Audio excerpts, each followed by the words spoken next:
Super typhoon na si Marce o typhoon category kay Pag-asa nasa baybayin o karagatan na ng Santa Ana, Cagayan. Tropical cyclone wind signal number 4 nakataas na sa bahagi ng yan at panibagong dalawang low pressure area nakataas na at namataan sa silangan sa labas ng ating Philippine Area of Responsibility. Magiging mga bagyo ba ito at magiging trend pa sa bansa? Alamin. Violent at almost torrential rain showers nararamdaman na sa Batanes at Babuyan Islands kabilang na ang Cagayan Valley. Pinag-iingat sa mga malakas na bugso na hangin hanggang gale force winds hanggang sa bahagi nga po ng Benguet.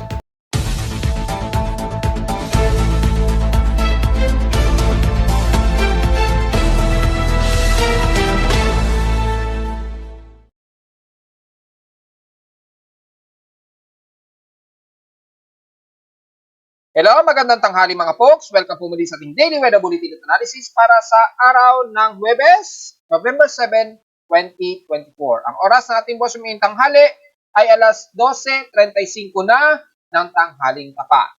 Nakataas ang thunderstorm advisory ngayon, kabilang nga ang Quezon Province, Laguna, Nueva Ecija within 2 hours. So, maaring magsumunod din ang Metro Manila at makikita natin dito sa data feed ni Pag-asa. Nakataas din within 2 hours daw ito mula Laguna, Batangas, Cavite at maaring sumama ang Metro Manila. Pagkat sa Metro Manila, asahan din ang Cagayan kagabi na biglang bubuhos ang ulan at bigla ring titigil. Pero expected moderate and some heavy rain showers ang magiging isolated rain showers sa Metro Manila. At sa lightning detection system, may 48 lightning strikes tayo as of 12:41 PM ngayong tanghali. So, hindi masyado nakikitaan tayo ng what na before na mataas dito sa parte ng Metro Manila at Calabarzon. Pero asahan ngayong maghapon o kapag bumababa ang temperatura ay asahan na naman ang biglaang buhos ng ulan. So, at least magdala po tayo ng payong, lalo na sa mga umuwi sa hapon o sa gabi. Kasi baka matulad na naman po kagabi na mabilis ng halos nag-violent rain showers kaagad. Maabot ng mahigit 41 mm ang ulan. Sa ating current conditions, sa wakas, gloomy haze at few clouds pa rin ang umiiral dito sa amin sa Caloocan. Despite na medyo katamtaman ng panahon at makikita sa live CCTV snapshots dito sa amin sa Caloocan ay medyo gloomy at medyo makulimlim kasi masyadong maulap. So medyo natatrap yung mga air pollution natin kaya medyo haze ang ating paligid sa Metro Manila. Sa labas sa temperature na tala, naka-weather station kaninang 1:53 AM, nakapagtala kami ng lowest of 24.8 degrees Celsius. Kahapon, nasa 32.4 degrees Celsius ang pinakamataas na namin na temperatura, kahapon ito ng hapon at 1:35 PM. Meaning, nasa 43.2 degrees Celsius ang aming naging init pandama kahapon. So, pasok pa rin sa dangerous level, pero maituturing itong comfortable na dito sa amin sa Caloocan. Kung itatabi naman sa PXC Simpson Pass, 24 hours, ang Davao City pa rin sa may airport ay may pinakamataas pa rin na 34.9 degrees Celsius ang pinakamataas na alinsangan sa kanila. Sa labas temperature naman sa Baguio City, 17.4 degrees Celsius ang pinakamababa. Pagdating sa Inulan, ang bahagi ng Tugigaraw, nakaranas sila ng 50 mm na total rainfall. Pero dito sa amin sa Caloocan, mula kagabi, umabot sa 43.2 mm ang naging total rainfall namin kagabi. Lakas ng buhos ng ulan kagabi.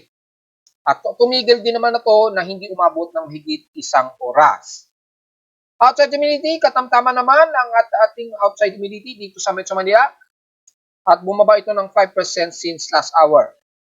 Bahagyang nasa moderate ang atmospheric pressure dito na 1,008 hectopascals. Ibig sabihin, hindi abot ang presensya ni Bagyong Marce kahit na umabot pa sa 1-minute average category na super typhoon ayon yan sa Joint Typhoon Weather Center. So, hindi ganun kalawak yung kanyang system.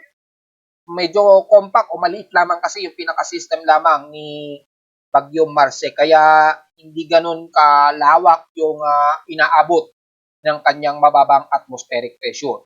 Bumababa ito ng mabagal since last hour. At sa high tide low tide status ay minimum low po tayo pero nabanggit na po natin mula pa nung 2 days ago. Hanggang ngayong araw, totally bawal po pumalaot sa buong bahagi ng Lolo Luzon. Ano ang bahagi yan ng parte ng Luzon? Pababa na yan ng bandang Southern Luzon. Diyan sa may bandang Kaluran at Silangang Baybayin. Aabot po sa 1.25 to 6 to 9 meters, lalo na sa malapit sa pinakasentro ni Bagyong Marce. Totally bawal po. Kahit yung mga medium sea crabs o roro, totally bawal po pumalaot dahil nakakaranas kayo ngayon ng hagupit ni Bagyong Marce dyan. So, wala po munang pumalaot. At alam natin, ang ating mga kababayan, at least na pagpag-abot natin yung ating mga report, at alam kong nakapaghanda na po ang mga kababayan natin dyan sa bahagi ng Cagayan, lalo na sa may bandang dulo ng baybayin nito, na kung saan dadaan ang mismong pinaka-outer eye wall ni Bagyong Marce sa area na yan. At itong maghapon nga po, babaybayin yan ang buong Pamplona hanggang Claveria, Cagayan. So ingat po sa mga kababayan natin, mga pools. Sa ating almanac, sumikat ang haring araw kaninang 5:54 AM at nasa lulubog ito mamayang 5:25 PM. At sa 30% illuminated na po na waxing crescent na liwanag ng buwan. So mukhang kasisikat lamang kaninang 10:48 AM. At inasang lulubog naman ito mamayang 10:14 PM na mamayang gabi. So nasa elevation of 22 degrees pa lamang. So kaka-moonrise pa lamang base sa ating sun position in real time. Yan. So, yung illumination, 32%. Dito, illuminated, 30%. So, medyo may border error. Pero okay lamang yan. At sa ating local weather outlook ay sisikat ang ating, as magkakaroon tayo ng maulap, rather, ng paligid at mga localized thunderstorms pa rin ang aasahan. 100% chance na pag-ulan, so be ready just in case, baka matulad kagabi. At bukas ng Biyernes, magiging partly cloudy pa rin, so almost stationary. Pero nasa at least 80 to 81% ang chance ng ulanin bukas po yan ng Biyernes. Highest and lowest temperature expected, 31 to 32 degrees Celsius and lowest temperature expected, 25 degrees Celsius. At sa ating local weather advisory, padaling araw pa ito na Mataan, hindi Pag-asa. So very late na po itong report na to. Namataan sa 200 km east ng Apari, Cagayan. Pero kanina lang sa pinost ko, mga less than 200 na po yung lapit nito. At ngayon ay halos naglandfall na nga dyan sa may bandang Santa Ana, Cagayan, ang pinakamata ni Bagyong Marce. So, magiging first touch o landfall ni Bagyong Marce dyan sa bandang Santa Ana, Cagayan or bandang Palawi Island. Mag-iingat po ang mga kababayan natin dyan. May maximum sustained wind ito kanina madaling araw, 155 km per hour. So, typhoon category po ito ayon kay Pag-asa at Japan Meteorological Agency o 10-minute average. May bugso itong umabot ng 190 km an hour. Kumikilos pa west-northwestward pa rin sa bagal na 15 km an hour. So, medyo bumibilis yan ng konti. So, yun po. At mapapansin natin mamaya yung pinaka-latest kung nasaan na siya sa mga susunod nating report. Diretso agad tayo sa ating ginagamit na satellite imagery mula sa infrared rainbow combination. Makikita po ang pinaka-center eye wall at ngayong tanghali lamang ay nag-landfall na nga po. Kung titingnan natin yung exact time, ay totally nag-touchdown yung pinaka-outer eye wall ni Bagyong Marce. Ayan. Ngayong 11:30. Yan. Kung hindi 11:30, kung mas ipa-further natin, mga eksakto, mga alas 12 ngayong tanghali, ay nag-touchdown na po sa isla. Yan, sa isla sa may bandang Santa Ana, Cagayan. So, maaaring damay ang Palawi Island na tinamaan ng unang landfall nitong si Marce. So, ngayong tanghali lamang siya nag-landfall dito sa may Santa Ana, Cagayan. Yan. So, apektado na ng Tropical Cyclone Wind Signal number 4 ang buong bahagi niyan ng Camiguin Island, Puga Island, and the rest ng Gonzaga, Bagao, hanggang damay ng Apari at dito sa may parte ng Makunakon, Isabela. Ingat po sa mga kababayan natin. At violent to torrential rainfall po ang mararanasan natin dyan. At again, yung upper left quadrant, magbubunsod po yan ang matinding pagbaha o malakas sa buhos na ulan kasabay ng bugso ng hangin. So medyo mapaminsala ang pagkupit ng hangin dyan sa inyo. Kasama na ang buong bahagi ng Batanes, Cook Islands. And dito sa bahagi nga po ng bandang Aparina, umaabot na sa may parte ng Dinao at Balesteros at Pamplona sa Cagayan. At extension umaabot hanggang Santiago, Echagüe, San Agustin at Palanan, Isabela. yung pinakamalakas na hagupit ng hangin na may kasabay po na matinding buhos ng ulan ha. Asahan po natin ang pagbaha at siguro naman ay yung mga kababayan natin na alam natin na delikado ang magiging sitwasyon nila ay naka-evacuate na sana at nandun na sana kayo sa pinaka-evacuation center kung sakali lang. Totally suspended ang lahat ng klase dyan sa buong extreme Northern Luzon po.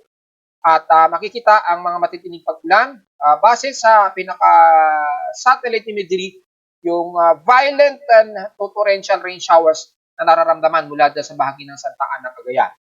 Mga heavy rain showers na may bugsong hangin, umaabot na po, extending hanggang bandang pagudpud na ng Ilocos Norte. Pero dito, mga bugso ng hangin ang mararamdaman nila na medyo may mga light to moderate na gusty rainfall. Pag sinabi kong gusty rainfall, yung buhos ng ulan sumasabay po sa bugso ng hangin.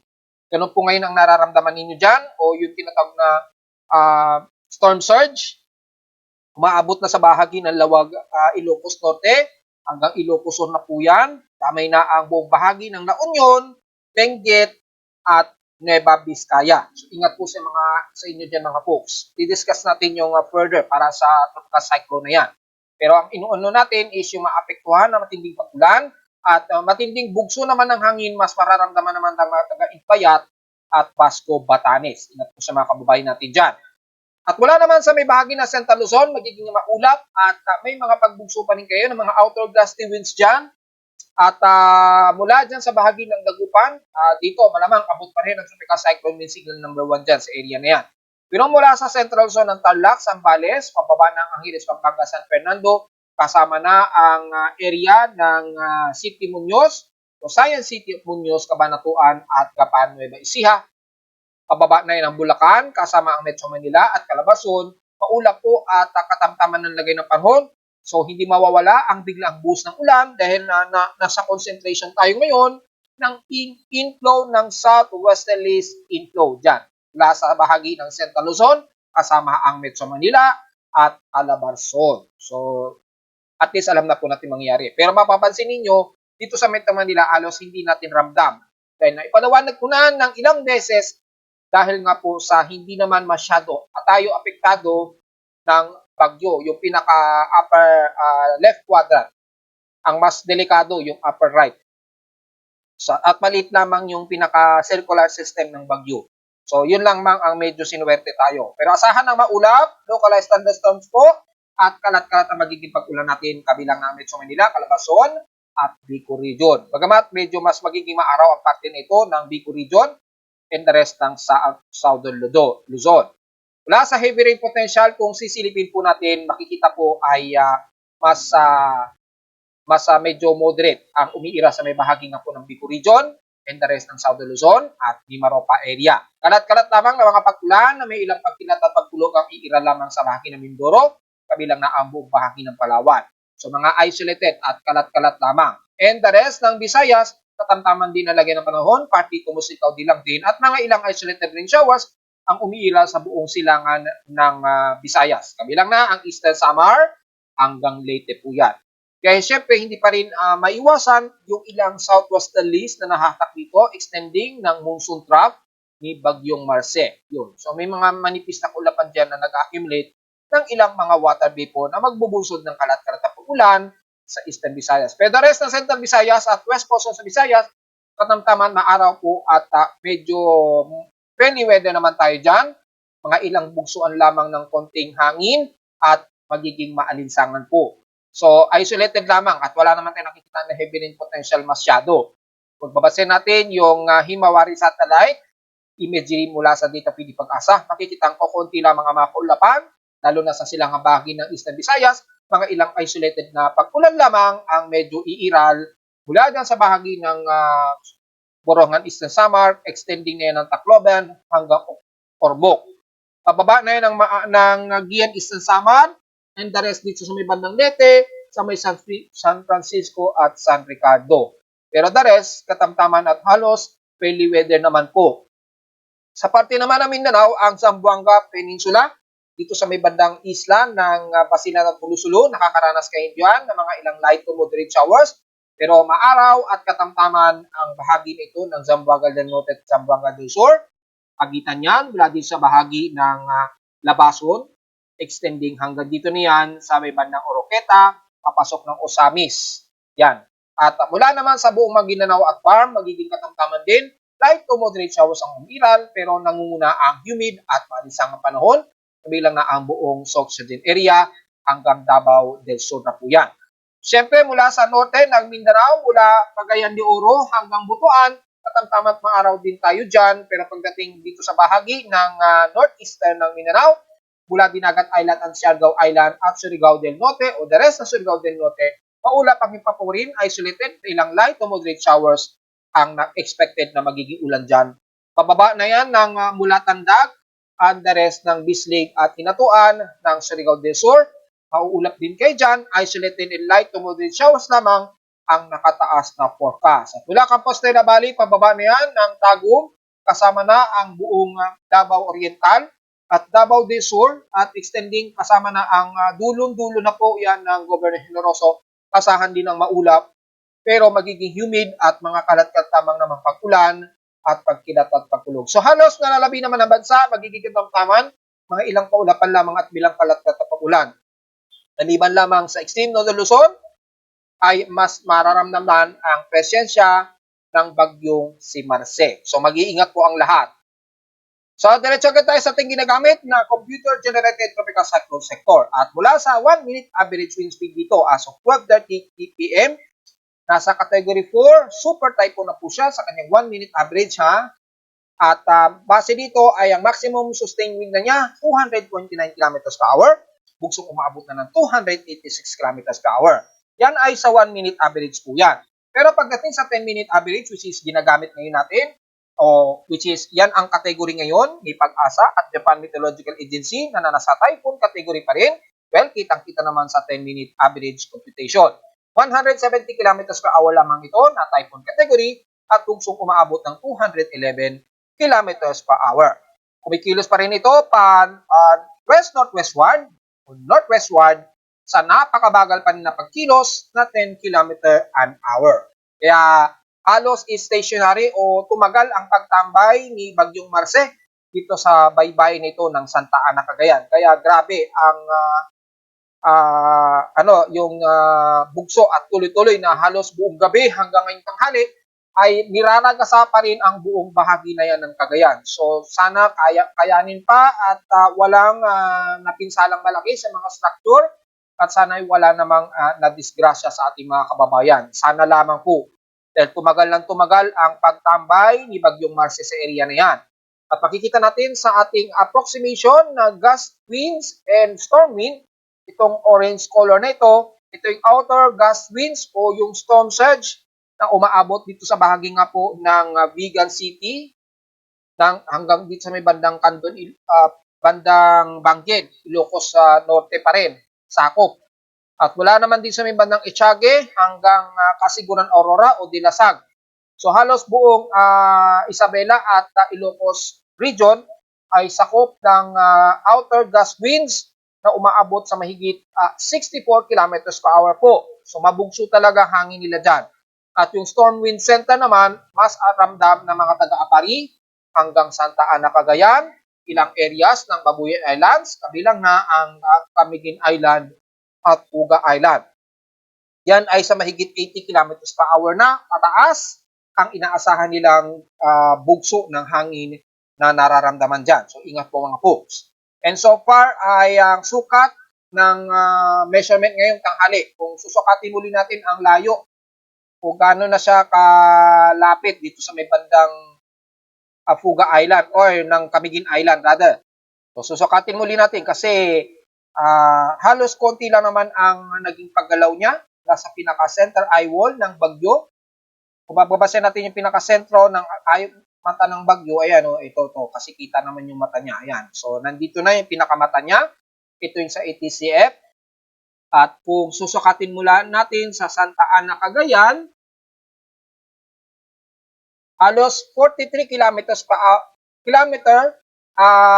east-northeast na ito ng Santa Ana, Cagayan. So halos naglandfall na nga po sa baybayin nito ng Santa Ana, Cagayan, itong si Bagyong Marce. So nasa pinakabaybayin o considering landfall na talaga siya. So unang nag-touchdown sa Santa Ana, Cagayan, itong si Bagyong Marce. Pero mula kay Marce, yung magiging trajectory ng kanyang tropical cyclone, base dito sa ating forecast and symbol, so automated tropical cyclone and symbol system na ating ginagamit, inaasahan nga mo nitong ngayong maghapon ay dadaan ito sa karagatan ng Santa Ana, Cagayan at nitong maghapon. Bago gumabi, asahan dadaanan ang baybayin ng Apari hanggang Pamplona nitong mamayang gabi. Expected. Nasa category 3 typhoon pa rin siya mga mamayang gabi. Since medyo tumaas ng konti yung track o yung forecast track ni Marce, kaya dadaan lang ito sa may bandang baybayin po ng Pamplona, Apari, hanggang Sanchez Mira. So dito halos dikit na siya sa may bandang Claveria, Cagayan, yung pinaka-forecast track. So kung kukunin natin yung pinaka-mean track ni Marce, halos dikit na siya sa kalupaan ng Claveria. Well, kung bumaba yan, kung sakali, kung mas bumaba pa yan, maaring mag-second landfall yan dito sa bahagi ng Claveria. Kinagabihan po yan hanggang madaling araw na kinabukasan. So, yun po ang malinaw na analysis natin dyan mga folks ha. At bukas na madaling araw, inaasahan na nga po ito, nasa may bandang Pagudpud, Ilocos Norte na po itong si Marce. And then, expected mga bandang hapon o gabi, expected na to nasa may bandang West Philippines na ito sa karagatan o bandang northwestward ng Lawag, Ilocos Norte. Nasa bandang West Philippines na po ito. So, inaasahan naman sa extended forecast mga bandang umaga ng November 8. So, bukas po yan ng Friday ng umaga or ng hapon. Yan, o bago maggabi, ay expected na makakalabas na ito ng Philippine Area of Responsibility. Siguro mga bukas po yan ng hapon o bago maggabi. Mga pagitan yan. Expected, e-exit niya ng ating Philippine Area of Responsibility bilang typhoon category base kay Pag-asa at super typhoon naman sa Joint Typhoon Weather Center. So malinaw po yun mga folks. Kasi may mga nagko-comment pa rin sa ating YouTube channel, sinasabi hindi raw aabot sa super typhoon. Yes, inuulit natin kay Pag-asa, hanggang typhoon category lamang yung kanyang category na inaabot dahil base po yan sa 10-minute average. Pero yung 1-minute average po kasi is mas mabilis, kaya sa Joint Typhoon Weather Center, nasa super typhoon category na po yung bilis ng hangin niya. Dahil kung titingnan natin, lumagpas na po sa mahigit 190 km per hour yung maximum wind speed, which is requirement yon para sa category of super typhoon po. Yun po yung paliwanag dyan. Hindi gaya sa 10-minute average, wala pang 180 km per hour. So nasa 170 km per hour lamang yung maximum sustained wind niya sa 10-minute average. Talagang nasa typhoon category pa lang talaga yan kung pagbabasihan natin. So sa mga nagsasabing hindi abot na super typhoon, well, hati po ang sagot natin dyan dahil sa official category ni Pag-asa nga, typhoon category lamang itong si Marce. Pero sa ibang weather agencies gaya ng Joint Typhoon Weather Center ay nakakonsider na as category 2 to category 3 super typhoon category na. So yun po, para tapos na po ang debate. Yun na po ang pagkakaiba po. Huwag tayong magbase lang sa isang category. Tingnan natin yung average o yung pinaka-oras niya. O 1-minute average ba to o 10-minute average. Matik naman po kung 10-minute average, talagang mas mauna ang 1-minute average. Tingnan nyo po yung oras kasi iba ang ginagamit ng mga international weather agencies. 1 minute po talaga ang pinagbabasehan nilang computation. So hopefully maintindihan po natin yan mga folks ha. At wala sa pinaka-floating, kitang-kita naman yung pinaka-center eye wall ni Marce. Nag-touchdown na nga siya sa may bandang Santa Ana, Cagayan na unang landfall scenario ni Bagyong Marce. Samantala ay doon sa ating another tropical cyclone sector monitoring na mataan na yung dalawang low pressure area na binabantay natin since isang araw pa. At yung convergence na ay isa na itong ganap na invest low pressure area according sa ating tropical cyclone sector. Una ay si 92W, nasa coastal waters na ito ng Guam or ng Mariana Islands. Yan.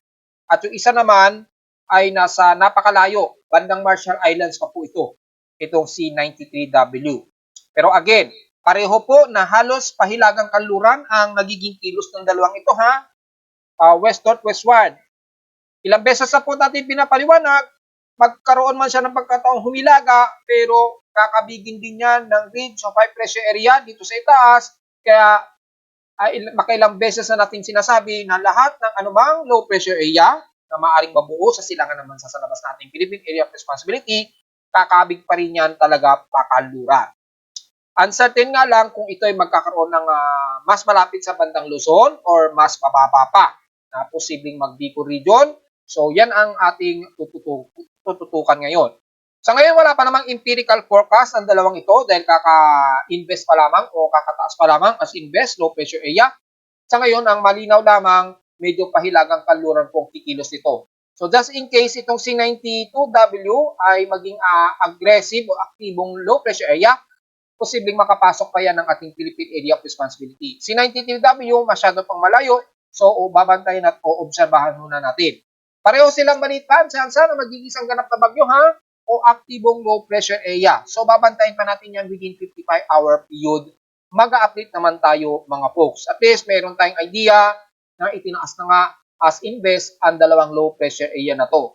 Sa ngayon, si 92W nagpapaulan ngayon sa isla ng Guam at Mariana Islands area. So nagiging moderate na heavy rain showers ngayon ang nararanasan ngayon ng mga taga-Guam dyan. So, yun lamang ang sa ngayon at makikita natin sa pinaka-floating satellite imagery mula si 92W halos very disorganized pa. Wala pang masyadong alop na nakikitaan.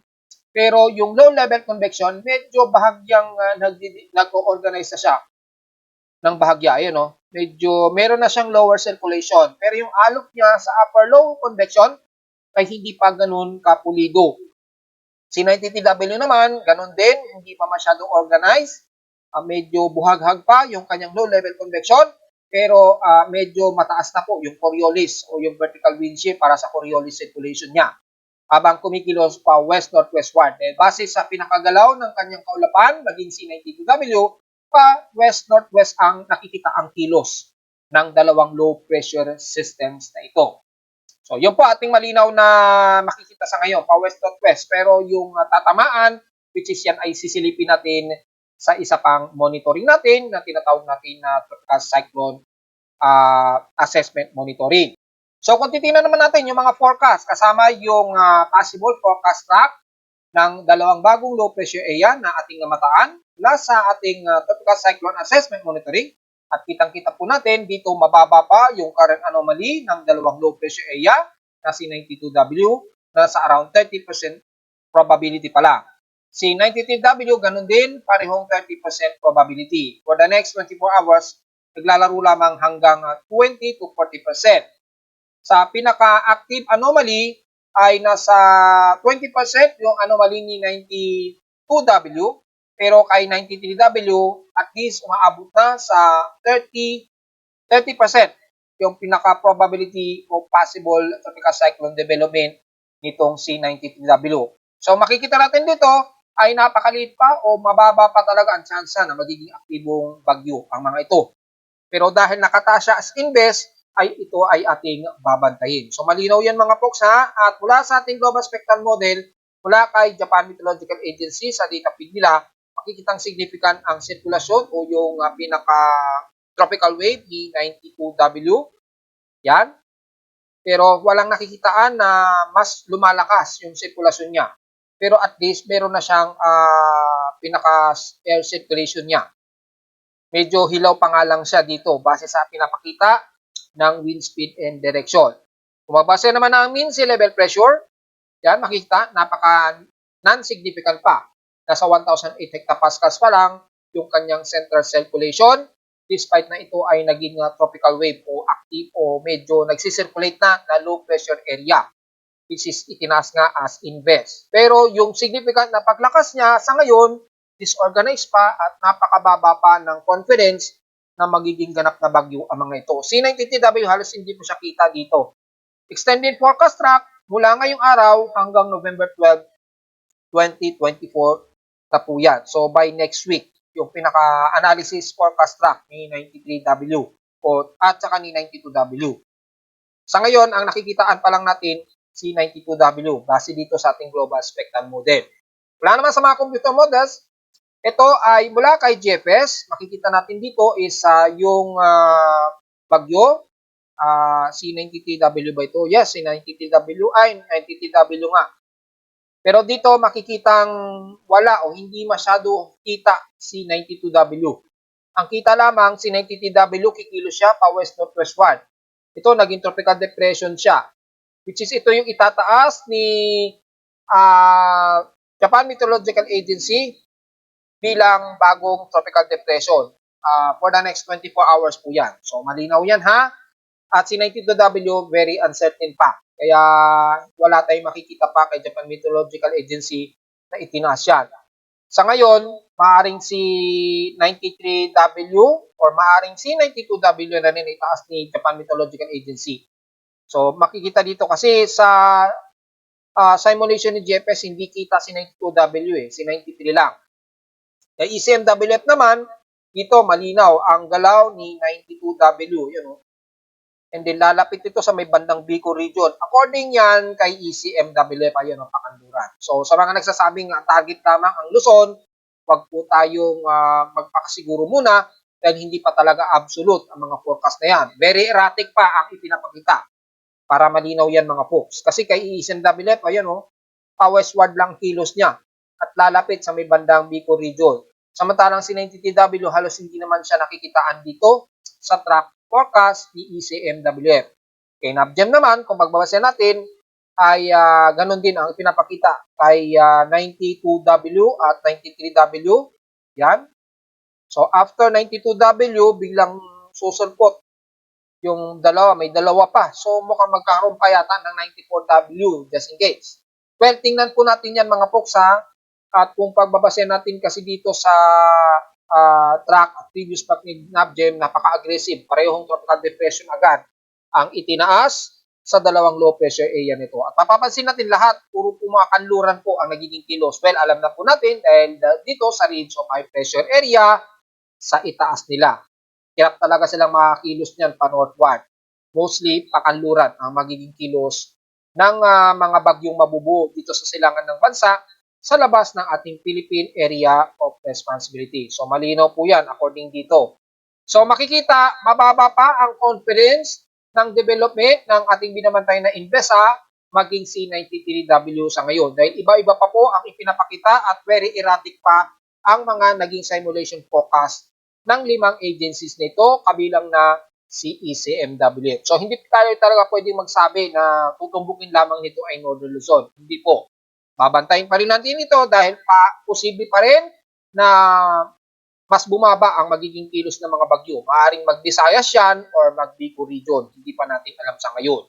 Dahil wala pa nga pong empirical forecast tracks. Ayan, mula sa aking astronomical, sa may astronomy and almanac ko, ay dineclare na po ng aking webpage na ay pagtatapos na po ng transition into amihan season. Nagsimula na po ang amihan ngayong araw lamang according sa aking monitoring real-time ng seasons dito sa bansa.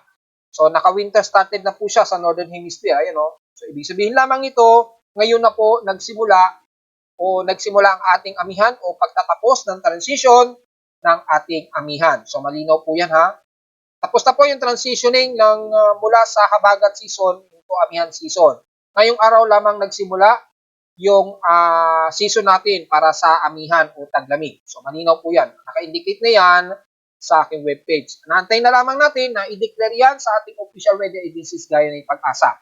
Hindi pa yata sila nagde-declare. Kasi titingnan natin sa satellite imagery, malayo pa po yung northeasterly surface wind flow o yung amihan dahil nga po may bagyo pa tayong pinagdadaanan pa.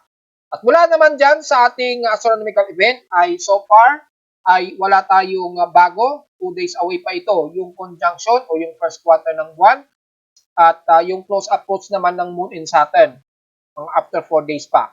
So mag-update na lang tayo sa Facebook page para sa lagay na yan. Sa ating hydrological advisory mula sa status ng dam level, bagamat critical po ang level ni Ambuklaw at Binga Dam, patuloy pa rin na nakabukas ang gate ng mga ito. Patuloy na nagbabawas, nagpapakuwalan ng tubig. Well, siguro for safety precautions, dahil nga po may bagyo tayong sunod-sunod na dumadaan. Kaya siguro sinasagad siguro ni Ambuklaw at Binga Dam na magbawas ng matinding tubig. Halos negative na nga po na 32 meters ang ibinabawas. Ganon din kay Ambuklaw na may 59 meters, 0.59 meters ang binabawas at mahigit sa 1 meter ang ibinabawas kay Ambuklaw. So yun lamang, dalawang dams ang nakabukas. And so far, normal pa rin naman ang the rest, kabilang na si Angat Dam. Pero yung critical water levels, maliban kay Ambuklaw Binga Dam, ay kasama ang San Roque, Pantabangan, at Magat Dam. So napaka-critical ng level ng mga ito. Kung titingnan natin sa pinaka-monthly, ay so far ay ang pinakamababa lang ang pinapakita, si Magat Dam lang. Si Angat Dam, halos stationary lamang ang water level niya. Bahagya lamang itong nababawasan ng nababawasan. So yun po ang status natin sa hydrological dam level status. Wala naman sa ulat Indol, merong pagyanig ang na-detect. Wala kagabi, yan, magnitude 4 plus ito. At mula ngayong umaga naman, mga 7 a.m., may mga naitala ding pagyanig base sa aking seismometer. Medyo nagiging noisy na rin dahil nga po may presensya nga po ng bagyo, kaya medyo tumataas ang amplitude ng aking seismometer. Mula sa data feed ni PBox, wala man tayo namataan na magnitude 4.0 pataas. Pero dahil meron tayong mga napagyanig na na-detect, titingnan natin yung International Seismic Network. So, pagbabasan natin dito, mga 2300s in Universal Time Coordinates. Kung titingnan natin dito is malapit sa Pilipinas. Ayun, marami-rami. Dito ba yan sa may bandang Japan? 2:12 a.m. o bandang Taiwan. Silipin po natin. Ito mas malakas, New Island. Ang oras is kahapon, kagabi pa po ito kahapon. So kung magbabasa natin yung seismograph, mga 23 UTC. So kung magbabasa natin yung 23 UTC, wala yata rito sa mga areas na to. Saan kaya yung pinakamalapit? Ayun, ito, pinakamalapit. Mga 23:55. Kanina, 6:55 a.m. oras natin sa Pilipinas. Ito sa may Volcano Islands, Japan. Ito nga yun. Ayun, natakpan pala ng isa kaya hindi nakita. Tatlo yung naging pagyanig. Isang magnitude 5, isang magnitude 5.8. So yung magnitude 5.8 ang na-detect ng aking seismometer. Ito yon, kaninang magsi 6 a.m. Yan, mga alas 6. Dito sa Pilipinas, 6:55 a.m. So, yung alanganin, mga 6:55 a.m. siya nag-trigger. Then nagtuloy-tuloy siya ng mga 7 o'clock hanggang 7:10 a.m. yung reception. Yan. So, magnitude 5.8 po ito sa Volcano Islands, Japan. May lalim na 8 kilometers. So, medyo malakas ito ha. At asahan ang mga aftershock sa paligid na yan. Buti na lamang malayo ito. Malamang kasi may mga vulkan kasi dyan, underwater volcanoes. Dyan sa may bandang volcanic islands ng Japan. Pero so far, wala naman tayong nadidetect na medyo mas malakas na pagyanig. At mula rin sa data PDP box, wala namang namataan ng magnitude 4.0 pataas ang naitala. Puro medyo mga minor earthquakes lamang. So kung titingnan natin ang historical earthquakes para ngayong araw, gamit ang ating historical earthquakes for the month of November 2024, natin, nasa total of 207 earthquakes na po tayo. 197 dito is magnitude 2.0 pataas. 10 na po ang ating magnitude 4.0 pataas. At so far, wala namang nadagdagan na mahigit sa magnitude 5.0 pataas. So, consider konti pa lamang din ang naitalang mga pagyanig ngayon sa bansa. So far, nasa 207 total earthquakes pa lang po tayo. At narito naman ating 3-day 20 weather forecast para sa araw ng Huwebes, November 7, 2024.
po ating daily weather bulletin at analysis para sa araw ng Huwebes, November 7, 2024. Huwag po kalimutan na mag-like, share, subscribe po sa ating YouTube channel. Visit naman anytime sa ating website na www.pimoweather.com para sa iba pang detalye na gusto niyo naman na hindi natin isama ngayong tanghali at ngayong hapon sa ating report. Typically, gloomy lamang tayo dito sa Metro Manila at asahan ang mga kalat-kalat and isolated rain showers sa nalalabi ng katimugan ng bansa.